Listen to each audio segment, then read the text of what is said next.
천사 찬송하기를, 천사 찬송하기를, 거룩하신 구주께 영광 돌려보내세. 구주오늘 하셨네. 크고 작은 나라들 기뻐하라 하여라. 영광 받을 왕의 왕 베들레헴 하신 주. 영광 받을 왕의 왕 베들레헴 하신 주. 함께 고백합시다. 오늘 하신 예수는 하늘에서 내려와 천병몸에 나셔서 사람 몸을 입어 세상 모든 사람들 영원하신 주님께 영광 돌려보내며 높이 찬양하여라. 영광 돌려보내며 높이 찬양하여라. 할렐루야. 의로우신 예수는 평화의 왕이시고 세상 빛이 되시며 우리 생명 되시니 죄인들을 불러서 거듭나게 하시고 영생하게 하시니 함께 찬양하여라. 영생하게 하시니 함께 찬양. 자, 크고 작은 나라들 크고 작은 나라들 기뻐하여라. 영광 받을 왕의 왕 베들레헴 하신 주. 영광 받을 왕의 왕 베들레헴 하신 주. 세상 모든 사람들 영원하신 주님께 영광 돌려보내며 높이 찬양하여라. 영광 돌려보내며 높이 찬양. 내 선포합시다. 죄인들 불러서 거듭나게 하시고 영생하게 하시니 함께 찬양하여라. 영생하게 하시니 함께 찬양하여라. 할렐루야. 그 왕 되신 주님 앞에 감사와 영광의 박수 올립니다.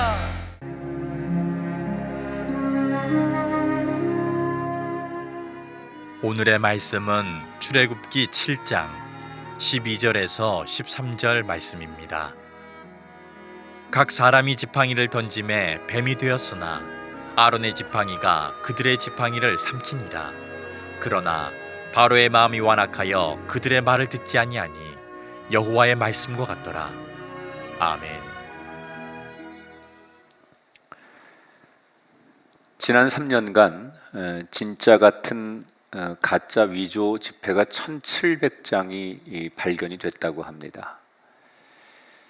요즘 화두가 되고 있는 우리 사회의 문제 중에 가짜 뉴스가 판을 친다는 겁니다. 도대체 뉴스를 접하면 어떤 게 진짜고 어떤 게 가짜인지, 때로는 가짜 뉴스가 많은 사람들의 귀와 눈을 가로막아 혼란을 부추기는 경우가 있어서 무엇이 진실인지 분간하기 어려운 세상을 만나고 있습니다. 세상에는 가짜 같은 진짜도 있지만 진짜 같은 가짜도 사실은 더 많습니다. 이 가짜 같은 진짜에 파묻혀서 사는 우리들이 진짜를 보기 어려운 때를 살고 있는데, 그 중에 가장 심각한 문제가 저는 진리의 문제라고 생각합니다. 많은 사람들은 서로 내가 진리라고 주장합니다. 내가 믿고 있고, 내가 알고 있고, 또 내가 정의하는 이 진리가 전부라고 생각합니다. 그러나 사실 이 땅의 진리는 예수 그리스도이십니다. 그런데 워낙 많은 가짜 진리가 현혹하다 보니 진짜 진리이신 예수 그리스도가 묻혀지고 있다는 겁니다. 오늘 저는 예배하는 여러분에게 진짜와 가짜를 구별할 수 있는 지혜가 있고, 또 그것을 볼 수 있는 눈이 열리기를 진심으로 축복합니다. 우리는 넘쳐나는 이 가짜의 진리 속에서 진짜 진리를 붙들기 위해서 무엇을 해야 될까? 오늘 출애굽기 7장의 말씀을 나누게 될 텐데, 지난 시간에 왕과의 첫 만남에서 철저하게 실패하고 그리고 상처를 안고 돌아선 모세의 이야기를 전해드렸습니다. 하나님께서 내가 함께 할 테니, 도와줄 테니 가라, 이렇게 하나님 믿고 그 말씀 듣고 도전을 했는데 결과는 더 안 좋아졌습니다. 백성들은 더 어려워졌고, 그리고 모세는 자신이 할 일이 없어졌어요. 그래서 굉장히 상처를 안고 머뭇거리고 있는 모세에게 오늘 본문 7장에서 하나님께서 그 상처를 안고 괴로워하는 모세에게 다시 이집트 왕에게 나가라고 하시는 명령의 이야기가 나옵니다. 오늘 3절 4절에 보니까 하나님께서 모세에게 이렇게 말씀하시죠. 내가 내게 명령한 바를 너는 내 형 아론에게 말하게 할지니라. 내가 바로의 마음을 완악하게 하고 내가 내 손을 애굽에 뻗쳐 내 백성을 인도하여 낼지라. 여기서 재미난 표현을 합니다. 하나님께서 너는 왕에게 직접 말할 필요도 없다. 내 옆에 동행한 형 아론에게 이야기하면 그 아론이 얘기하도록 하겠다. 그리고 뭐라고 말해요? 내가 바로의 마음을 완악하게 하고 내가 내 손을 애굽에 뻗쳐서 내 백성을 인도하여 낼지니라. 계속 하나님이 내가 하겠다, 내가 한다, 이런 얘기를 하세요. 여러분, 여기서 참 우리가 인간적으로는 왜 모세와 아론일까? 사실 모세와 아론은 하나님이 쓰시기에 적합한 사람은 아닙니다. 우선 나이가 많지 않습니까? 모세 나이 80이고 형 아론의 나이가 83살이에요. 늙고 스스로 모세가 말한 대로 시골에 파묻혀 살다 보니 세상 물정 모르고 말도 많이 어눌해졌고 여러 가지 하나님이 쓰실 만한 조건을 갖추지 못한 사람들. 그런데 하나님은 굳이 왜 모세와 아론이었을까? 이것은 인간이 바라보는 조건이 하나님에겐 문제가 되지 않는다는 거예요. 우리는 똑똑해야 하고 능력이 있어야 되고 힘이 있어야 되고 뭐 이런 저런 세상적인 조건이 있어야 그 사람이 쓰임 받을 수 있다고 생각합니다. 근데 하나님은 그런 인간의 조건이 문제가 되지 않는다는 거예요. 뭐만 하면 되느냐? 10절에 보면 그 문제의 답이 있어요. 모세와 아론이 바로에게 가서 여호와께서 명령하신 대로 행하였다. 하나님에게 조건은 중요하지 않아요. 하나님이 말씀하신 것을 듣고 그대로 행하는 것, 이것이 하나님에겐 제일 중요하다는 거예요. 세상적인 조건은 턱없이 부족하지만 그 말씀을 듣고 모세와 아론은 이집트 왕에게 나갑니다. 그리고 하나님이 전하라고 한 말씀을 다시 한번 전하죠. 내 백성들을 놓아주시오. 이때 이집트 왕이 모세와 아론을 약간 경멸하고 비웃듯이 이렇게 얘기합니다. 너희들을 보낸 신이 여호와 하나님이라고 했던가? 그러면 너희들을 보낸 여호와 하나님이 어떤 신인지 너희들이 그 신이 보낸 사람이라는 것을 증명해봐라. 한번 나한테 증거를 대봐라. 이렇게 비아냥거립니다. 이때 모세가 옆에 있는 형 아론에게 곧바로 형님,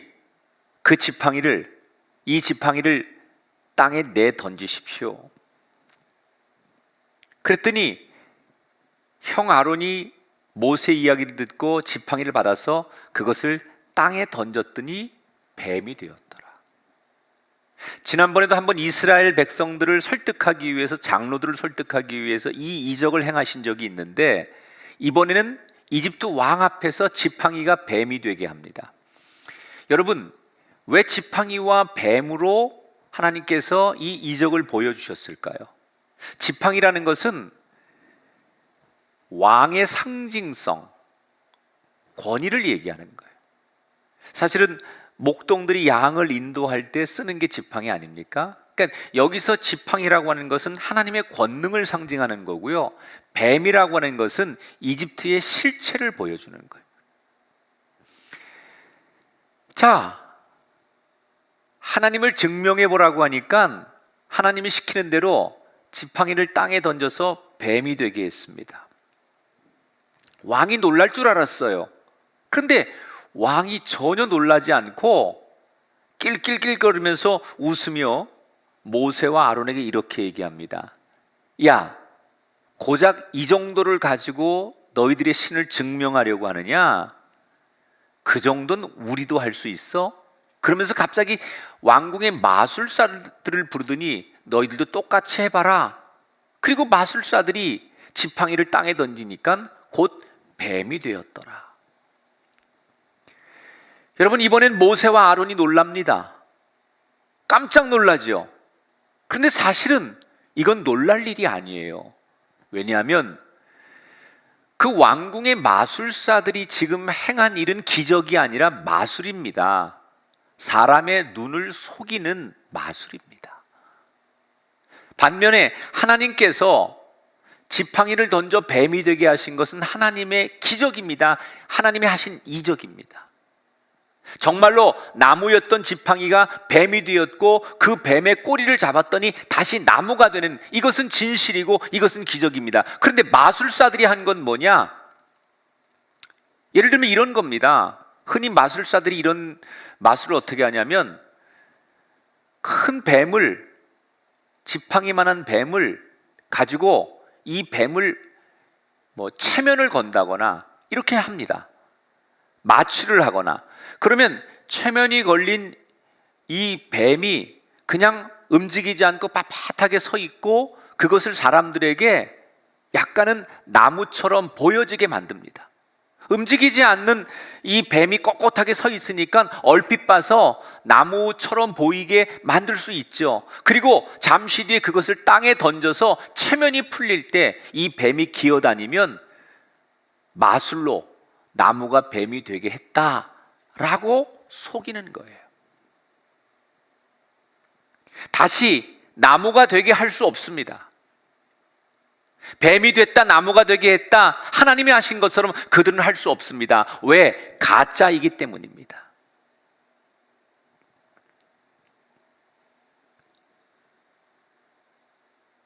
이집트 왕은 마술사들이 한 일로 만족해하며 모세와 아론이 한 것을 자기들도 할 수 있다는 것에 대해서 대단히 만족하고 기뻐합니다. 그런데 잠시 뒤에 아주 놀랄만한 광경이 그 앞에서 펼쳐지게 되는데 12절에 보니까 아론의 지팡이가 그들의 지팡이를 삼키니라. 아론의 뱀이 마술사들의 뱀을 그냥 꿀꺽 집어 삼켰습니다. 그리고 그곳에는 아론의 지팡이만 남게 됩니다. 자, 하나님은 지금 이 장면을 통해서 무언가를 우리들에게 말씀하고 싶으셨던 거예요. 여기 하나님이 우리에게 전하려고 하는 가장 중요한 메시지는 가짜는 진짜를 이길 수 없다는 거예요.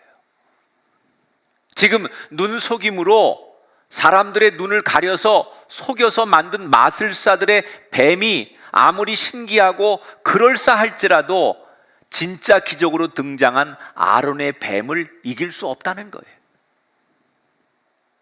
곧 이것은 다른 말로 말하면 자기가 이 세상의 진짜 왕인 것처럼 착각하고 그렇게 믿고 살고 있는 가짜 왕 이집트 왕에게 온 땅을 다스리시는 진짜 하나님이시고 왕이신 그분을 이길 수 없다는 것을 이야기하는 거예요. 그러면 이 정도 상황이 되면 왕은 뭘 해야 될까요?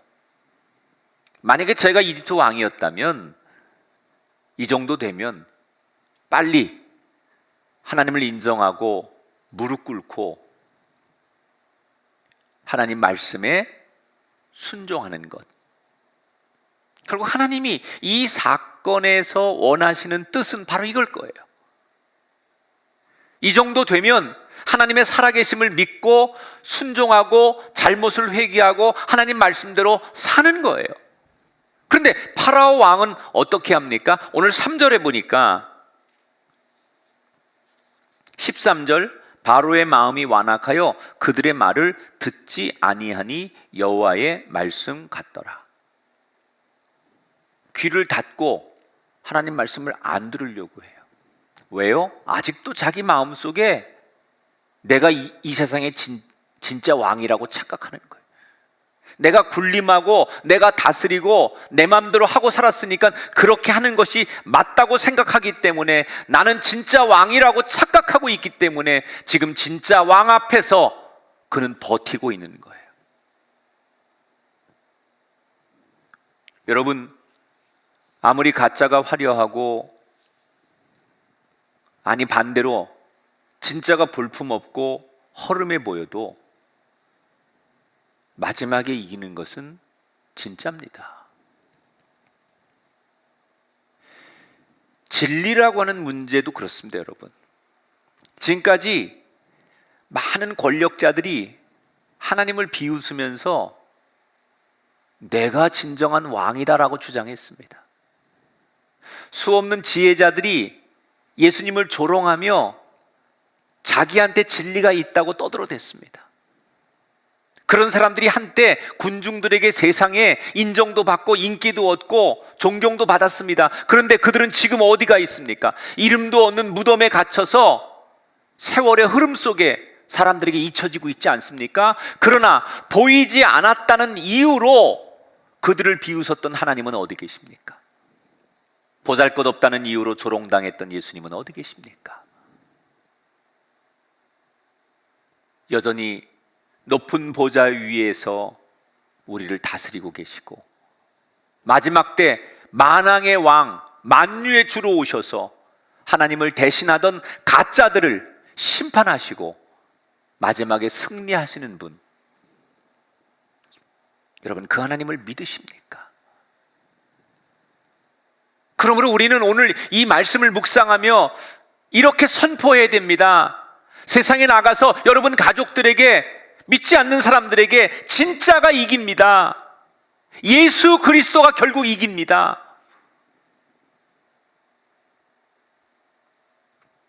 사랑하는 성도 여러분, 세상에 아무리 화려한 것들로 여러분을 유혹해도 거기에 여러분을 뺏기시면 안 돼요.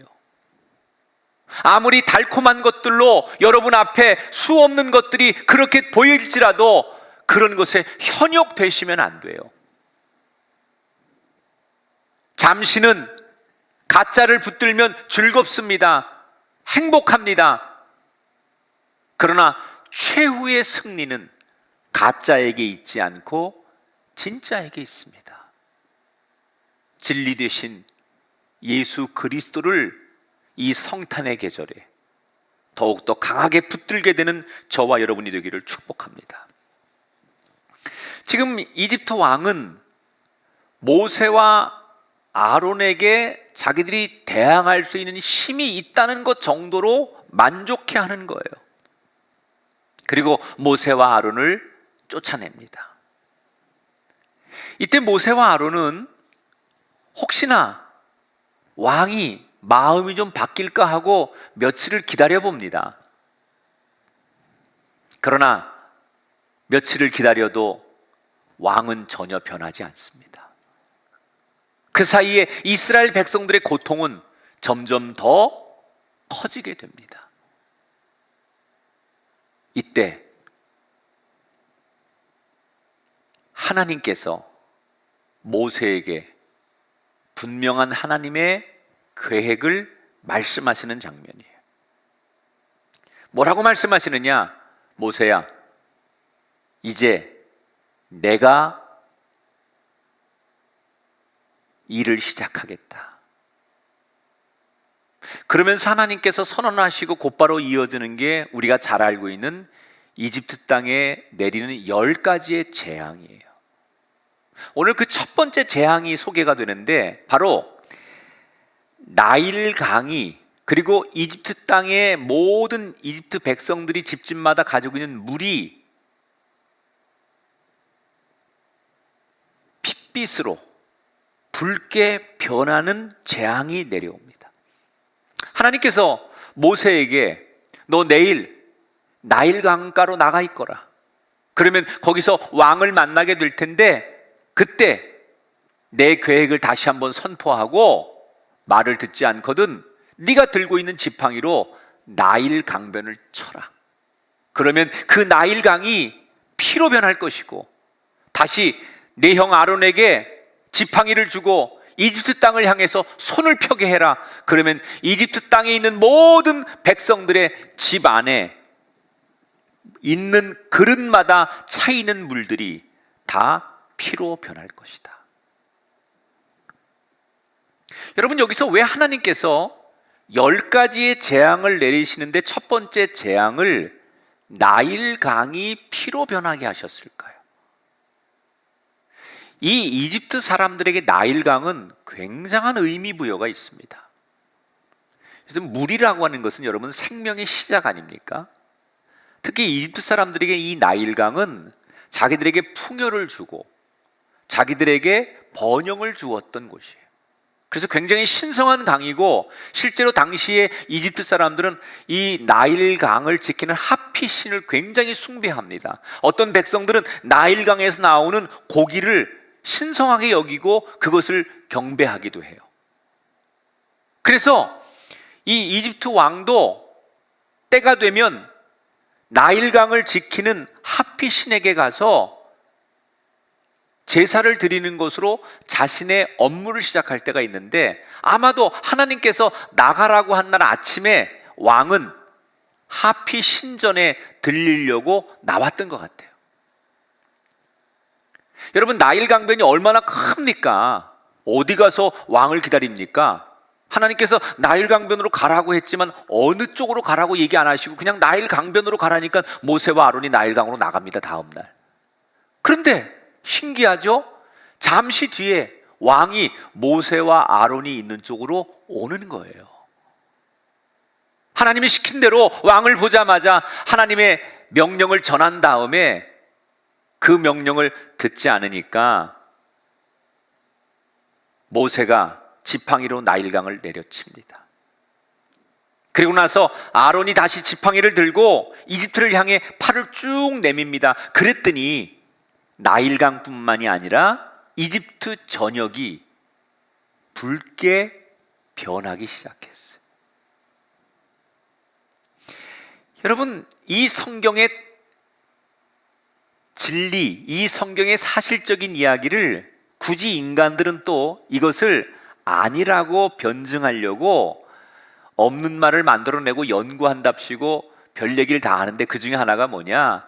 에이, 그건 기적이 아니라 저 나일강 상류에 있는 붉은 황토가 물이 범람해서 나일강으로 흘러 들어오니까 그렇게 나일강이 핏빛으로 변한 것처럼 보인 거지 실제로는 피로 변한 게 아니야, 이렇게 주장하는 학자도 있고요. 또 어떤 학자는 햇빛에 되게 시각적으로 붉게 보였을 뿐이지 실제 피로 변한 건 아니야, 이렇게 이 성경을 왜곡해서 이야기하는 사람들이 있어요. 아닙니다, 여러분. 분명한 것은 하나님께서 그 나일강을 심판하신 거예요. 성경의 뒤에 어떤 얘기가 나오냐면 나일강에 있는 모든 고기들이 둥둥 떠가지고 생명들이 다 썩어가지고 악취로 진동을 합니다. 그뿐이 아닙니다. 이집트 백성들의 집집마다 물이 다 변해서 먹을 수가 없어서 이 성경 뒤에 보면 사람들이 거리로 뛰쳐나와서 물을 구하고 물을 구하려고 운물을 파느라고 온 백성들이 난리를 치는 걸 보면 이거는 학자들이 주장하는 대로 자연의 현상이 아니라 하나님께서 계획하고 작정한 대로 이집트를 심판하시고 재앙을 내리신 게 맞다는 거예요.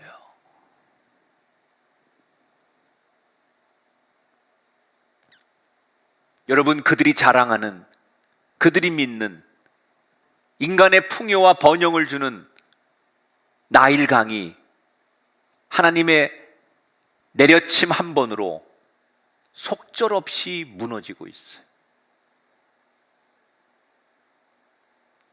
왕은 이 상황에서 뭘 해야 할까요? 하나님 앞에 엎드려야 돼요. 근데 이집트 왕은 그렇게 안 합니다. 오히려 인간적인 방법으로 이 문제를 해결해 보려고 얼른 다시 왕궁의 마술사들을 부릅니다. 그리고 너희들도 저들의 신이 한 것처럼 이 물을 붉게 변하게 할 수 있느냐?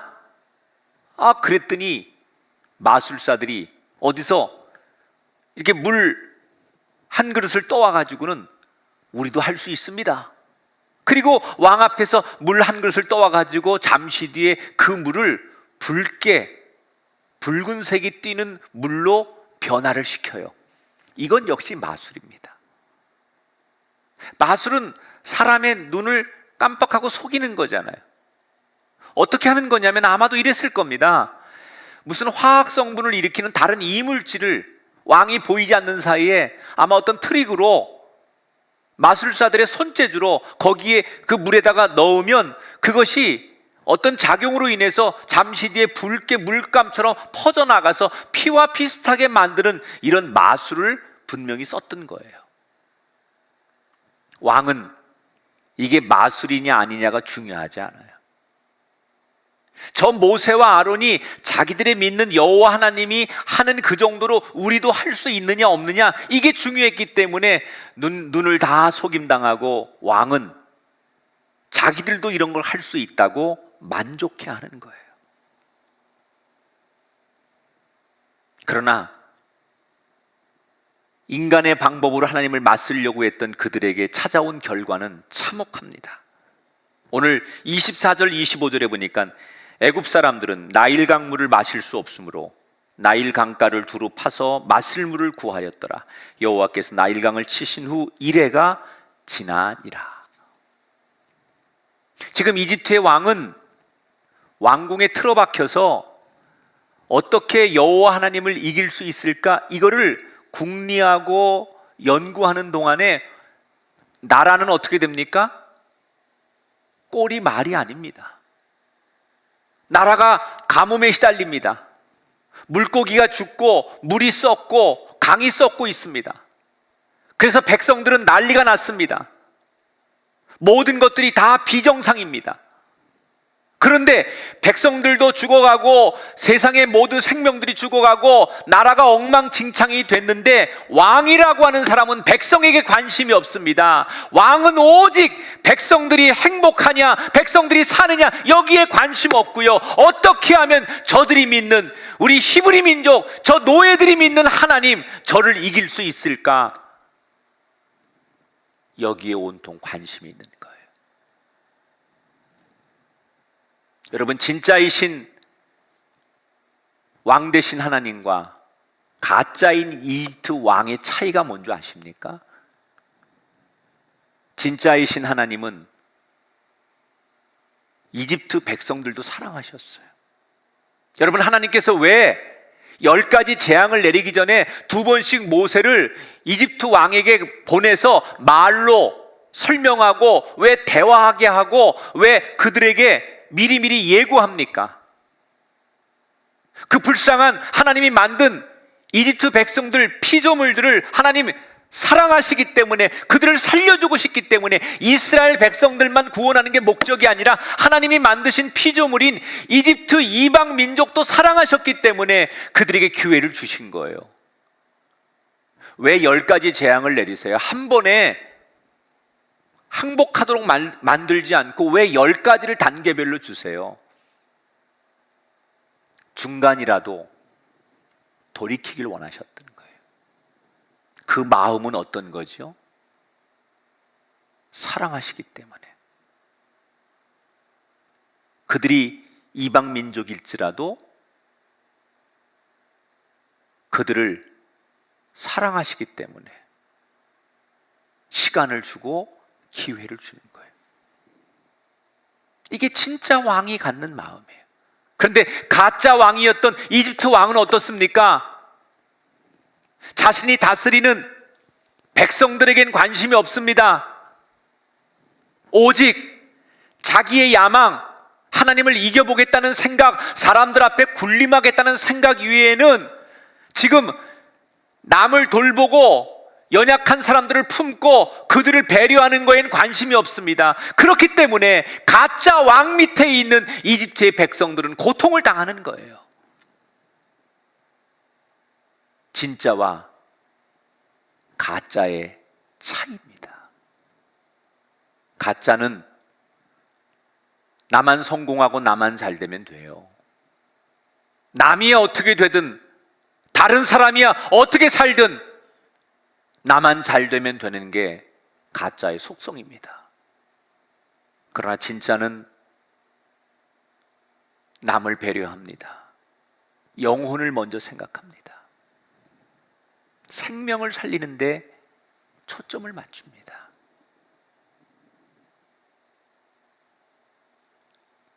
우리가 살아오는 동안 가짜와 진짜 사이에서 얼마나 많은 분들이 잘못된 선택을 하고 살았는지 몰라요. 오늘 이 시간에도 너무 많은 분들이 가짜를 진짜라고 믿고 그것을 붙들고 산 분들이 얼마나 많은지 몰라요. 왜 사람들은 가짜인 걸 모르고 그 가짜를 진짜처럼 믿고 그걸 붙들고 살았을까요? 우리 눈에 보이는데 화려하거든요. 가짜일수록 화려하거든요. 멋있거든요. 다수가 그걸 보거든요.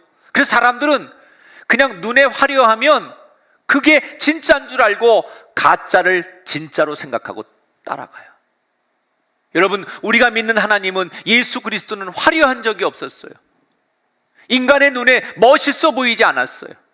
예수님이 화려한 왕궁에 태어나지 않았어요. 의리의리한 의사들의 손에서 둘러싸이지 않았어요.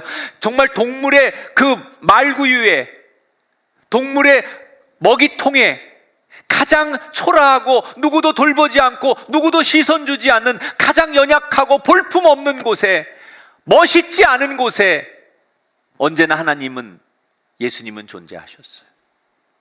그런데 문제는 마지막에 누가 이깁니까? 화려한 가짜가 이깁니까? 화려하지 않더라도 진짜이신 하나님이 이기십니까? 여러분, 우리 모두는 가짜로 살면 결국 망합니다. 그런데 하나님을 붙들면 잠시는 우리가 망하는 것 같지만, 잠시는 우리가 뒤처지는 것 같지만 결국 진짜를 붙들었기 때문에 마지막에는 최후의 승리자가 됩니다. 우리는 무엇을 붙들어야 할까요? 진짜이신 하나님을 붙드십시오. 그래서 우리는 예수 그리스도께 나와야 합니다.